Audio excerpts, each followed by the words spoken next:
Over the years, I've had a number of parishioners come into my office asking, Adam, how do I forgive somebody? And usually it's this heartfelt plea of something they really feel like they want to do, one, or two, they have no desire to do it, but know that it's what Jesus says they should do.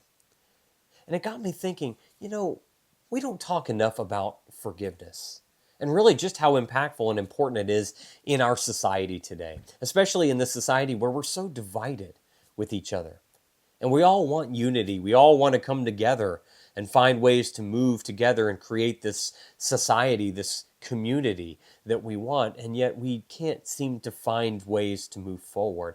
And I think forgiveness is a part of the strategy for moving in that direction. Forgiveness is one of the most powerful tools that we have, especially as Christians, when we think about building community together and being in relationship together.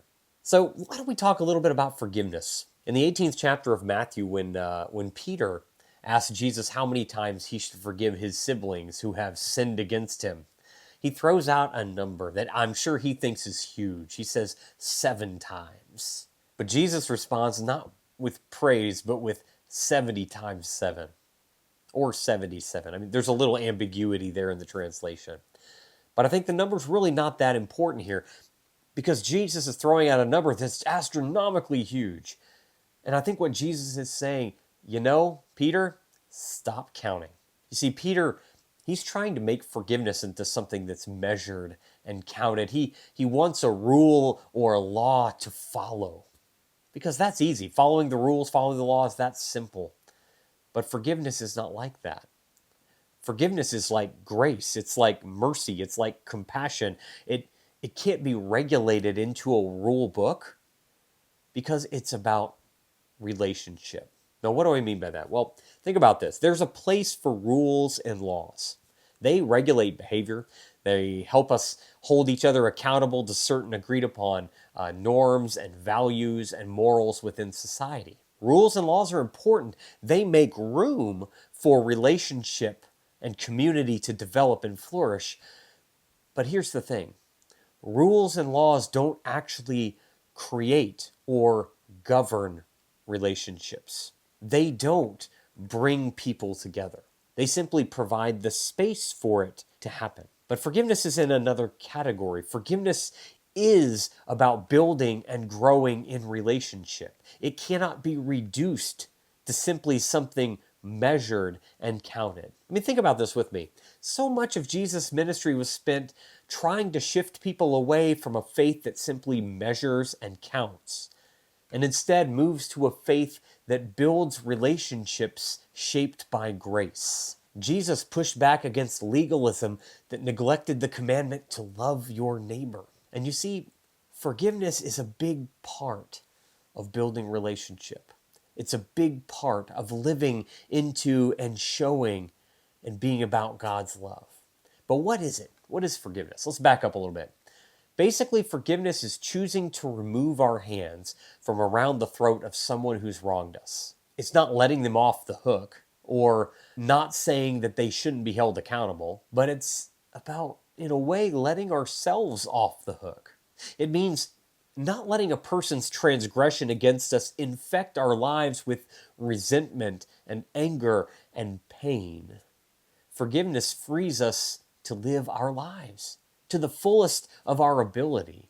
But you got to understand this too. Forgiveness is not about forgetting. I mean, how many times have we heard that? Forgive and forget. If somebody wrongs you, you're not going to forget that. And you know what? You shouldn't forget that. Remembering is a good thing. You want to remember if you want to ever consider rebuilding a relationship with that person again. You want to remember too when you move towards building new relationships, because what happened there gives you something to learn from. Forgiveness allows for the possibility of relationship again, but it doesn't guarantee it. A victim of abuse may work toward forgiveness, but that doesn't mean a renewed relationship is ever going to be in the cards again.